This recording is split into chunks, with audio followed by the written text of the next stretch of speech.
안녕하십니까? 삶의 지혜와 역사의 깊이를 탐구하는 시간입니다. 혹시 인생에서 단 한 번이라도 기적을 간절히 바라본 적 있으십니까? 삶의 가장 어두운 터널을 지날 때 도저히 해결할 수 없는 문제 앞에서 우리는 자신도 모르게 초월적인 힘의 개입을, 즉 기적을 기도하게 됩니다. 하지만 하나님께 간절히 매달렸음에도 불구하고 아무 일도 일어나지 않았을 때 그 침묵 속에서 우리는 깊은 혼란에 빠지곤 합니다.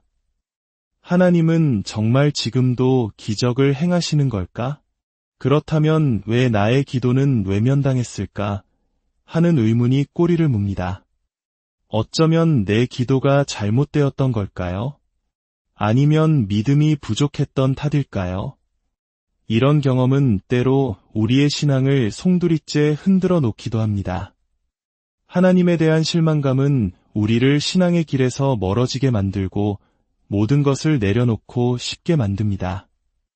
만약 당신이 바로 그런 경험으로 인해 아파했거나 혹은 주변의 누군가가 그런 고통을 겪는 것을 지켜봐야 했다면 오늘 이 이야기에 잠시 귀 기울여 주시길 바랍니다.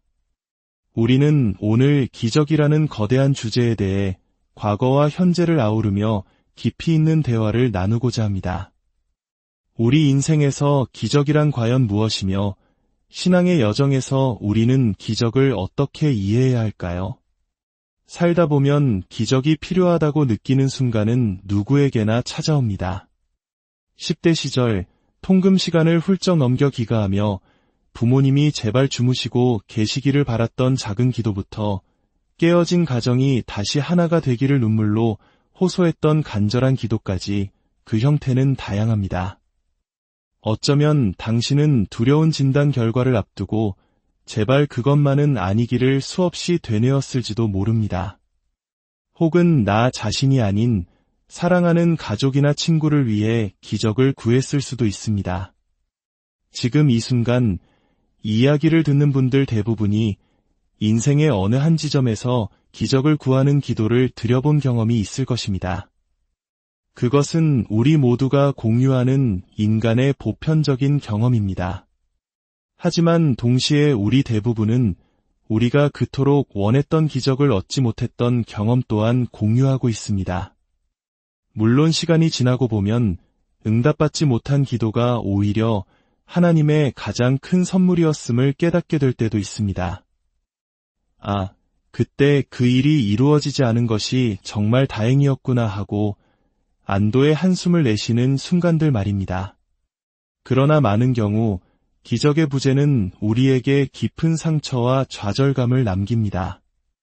성경 속 수많은 기적 이야기를 들으며 자랐고 하나님은 무엇이든 하실 수 있는 분이라 믿었는데 정작 내 삶의 가장 절박한 순간에는 침묵하시는 것 같아 혼란스럽습니다.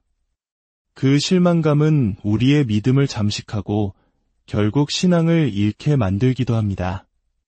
한때는 뜨거운 믿음을 가졌지만 응답 없는 기도에 지쳐 이제는 냉소적으로 변해버린 분들도 계실 겁니다. 오히려 순수한 믿음을 가진 사람들을 보면 아직 세상의 쓴맛을 덜 받고 나며 안타까워할지도 모릅니다. 그 마음 충분히 이해합니다. 당신과 같은 경험을 했다면 누구라도 그렇게 생각할 수 있습니다. 혹은 정반대로 신앙을 잃어버린 자신을 보며 마음 한편이 텅 빈 것 같은 허전함을 느끼는 분도 있을 것입니다. 예전처럼 찬양을 들으면 마음이 뜨거워지고 잠들기 전 기도를 통해 이안을 얻던 그 시절이 그리워지기도 합니다. 자신도 모르게 기도를 하다가 내가 지금 뭘 하고 있는 거지? 난 더 이상 믿지 않는데 하며 멈칫하기도 합니다. 다시 믿고 싶지만 한번 무너진 신뢰를 다시 세우기란 쉽지 않습니다. 오늘 우리는 바로 이 지점에서 기적에 대한 근본적인 질문부터 다시 시작해보고자 합니다. 첫째, 무엇이 기적을 기적으로 만드는가? 둘째, 기독교 신앙과 기적은 어떤 관계에 있는가? 많은 분들이 궁금해하는 질문이 있습니다. 그리스도인이 되려면 성경에 나오는 모든 기적을 다 믿어야 하나요? 결론부터 말씀드리자면, 하지만 단 2가지의 기적만은 반드시 믿어야 합니다. 라고 답할 수 있습니다. 기독교 신앙은 이 2가지 핵심적인 기적의 토대 위에 세워져 있기 때문입니다. 흥미로운 점은 이 2가지 기적 중 첫 번째 기적은 사실상 오늘날 세계 대부분의 사람들이 이미 믿고 있다는 사실입니다. 먼저 기적의 정의부터 명확히 해보겠습니다. 기적이란 무엇일까요? 학문적으로는 세상의 통상적인 질서에 대한 신적인 개입 또는 중단이라고 정의할 수 있습니다. 좀 더 쉽게 표현하자면 제가 만든 단순한 정의는 이렇습니다. 기적이란 자연 법칙의 일시적인 중단 혹은 역전 현상이다. 여기서 말하는 자연 법칙이란 물리학, 화학 등 우리 세계가 예측 가능하고 관찰 가능하도록 만드는 모든 원리들을 의미합니다. 과학이 가능한 이유도 바로 이 법칙들 덕분입니다. 기적은 바로 이 규칙적인 시스템에 예외적으로 발생하는 사건입니다. 예를 들어 태풍에 거대한 나무가 쓰러졌는데 당신의 차를 불과 몇 센티미터 차이로 비껴갔다고 상상해 보십시오. 정말 놀랍고 감사한 일이지만 그것은 기적이 아닙니다. 어떤 자연 법칙도 위배되지 않았기 때문입니다. 하지만 만약 당신이 차를 빼낼 때까지 그 거대한 나무가 공중에 떠 있다가 차가 안전하게 빠져나간 뒤에야 땅으로 떨어진다면 그것은 명백한 기적입니다.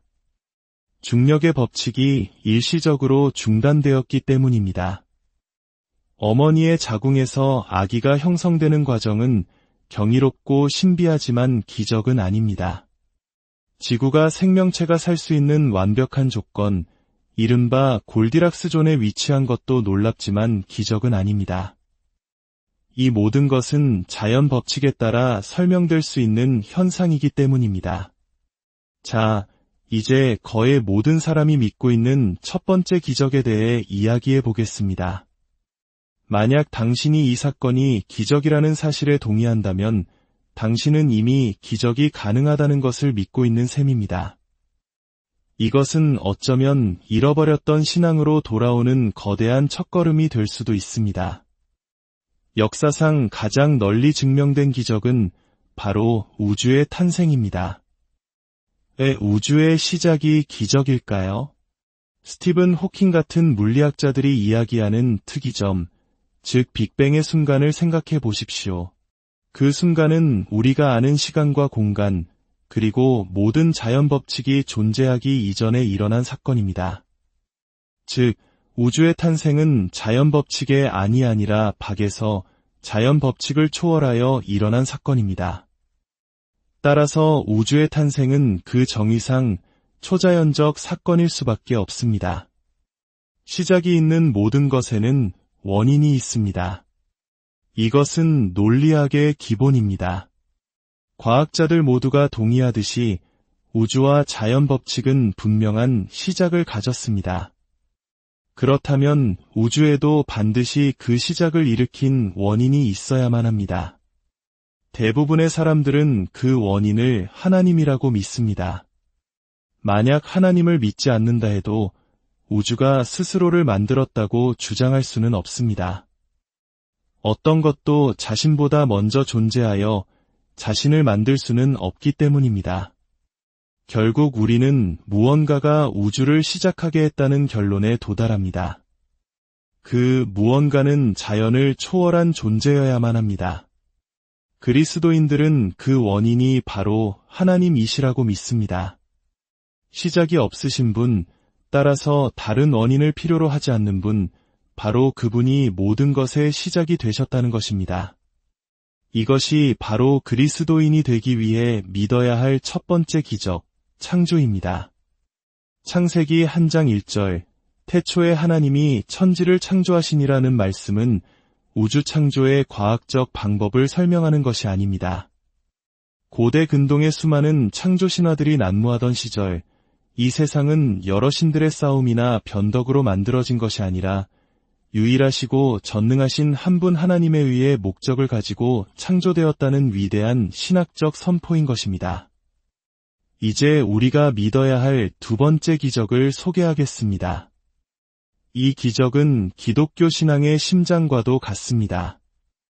고전적인 기독교 변증학에서는 신앙의 토대를 이루는 몇 가지 핵심적인 논증이 있습니다. 그중 하나를 단순화해서 살펴보겠습니다. 첫째, 하나님은 존재하시며 따라서 기적은 가능하다. 둘째, 신약 성경의 마태, 마가, 누가, 요한복음은 실제 역사적 사건에 대한 신뢰할 만한 기록이다. 수많은 역사학자와 고고학자들이 복음서가 1세기 당시의 시대적 배경과 정확하게 일치하며 목격자들의 증언에 기반한 신뢰도 높은 문서임을 증명해왔습니다. 이 두 가지 전제가 사실이라면 그 다음 결론은 필연적입니다. 복음서의 네 저자가 모두 한 목소리로 증언하는 단 하나의 사건이 있습니다. 바로 예수 그리스도의 부활입니다. 이것이 바로 우리가 믿어야 할 두 번째 핵심 기적입니다. 만약 예수님께서 죽음에서 부활하셨다면 그분은 자신이 말씀하신 그대로의 존재, 즉 하나님의 아들이심이 증명됩니다. 그리고 그분이 하신 모든 말씀은 우리가 신뢰할 수 있는 진리가 됩니다. 부활은 기독교라는 거대한 움직임을 촉발시킨 역사적 사건입니다. 만약 부활이 없었다면 교회도 성경도 존재하지 않았을 것입니다. 예수님은 로마에 의해 처형된 수많은 메시아 지망생 중 한 명으로 잊혔을 것입니다. 제가 늘 강조하는 말이 있습니다. 만약 누군가가 자신의 죽음과 부활을 스스로 예언하고 그것을 그대로 이루어냈다면 우리는 그 사람이 한 모든 말에 귀를 기울여야만 합니다. 이것이 바로 우리가 그리스도인인 이유입니다.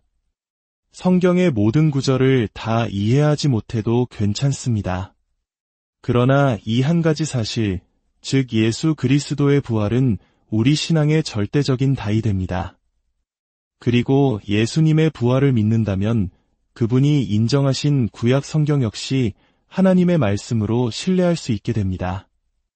그리스도인들이 구약 성경을 중요하게 여기는 이유는 그것이 신약과 함께 한 권의 책으로 묶였기 때문이 아니라 바로 예수님께서 그것을 하나님의 말씀으로 여기고 가르치셨기 때문입니다. 자, 이제 정리해 보겠습니다. 기적의 가능성과 실제는 기독교 신앙의 근본입니다. 그리고 그 신앙은 두 개의 거대한 기둥 위에 서 있습니다. 첫 번째, 우주의 창조라는 기적은 하나님에 대한 우리 믿음의 기초가 됩니다.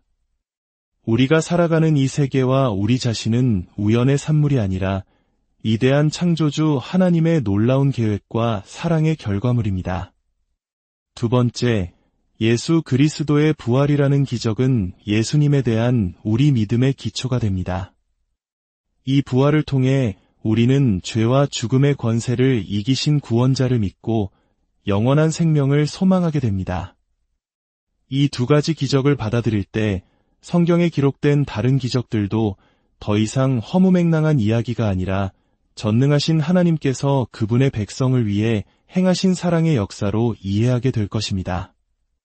물론 이 거대한 두 기적을 믿는다고 해서 우리 삶의 모든 기도에 기적이 일어나는 것은 아닙니다. 우리는 여전히 응답 없는 기도 앞에서 아파하고 이해할 수 없는 고난을 겪을 것입니다. 하지만 그때마다 우리는 기억해야 합니다. 우리 삶의 배경에는 우주를 창조하시고 죽음마저 이기신 위대하고 신실하신 하나님이 계시다는 사실을 말입니다. 그래서 우리는 응답받지 못한 기도 속에서도 예수님께서 가르쳐 주신 기도를 드릴 수 있습니다. 하늘에 계신 우리 아버지여, 이름이 거룩히 여김을 받으시오며 나라가 임하시오며 뜻이 하늘에서 이루어진 것 같이 땅에서도 이루어지이다. 내 작은 소원이 아니라 하나님의 위대한 뜻이 내 삶 가운데 이루어지기를 기도하는 것. 그것이 바로 창조와 부활이라는 두 기적 위에 굳건히 선 성숙한 믿음의 모습일 것입니다. 이 이야기가 당신의 마음에 작은 울림을 주었다면 구독과 좋아요를 통해 이 은혜의 여정에 동참해 주십시오. 당신의 작은 손길이 이 메시지를 필요로 하는 또 다른 누군가에게 전달되는 축복의 통로가 될 수 있습니다. 당신의 삶에 하나님의 크신 은혜와 평강이 늘 함께 하시길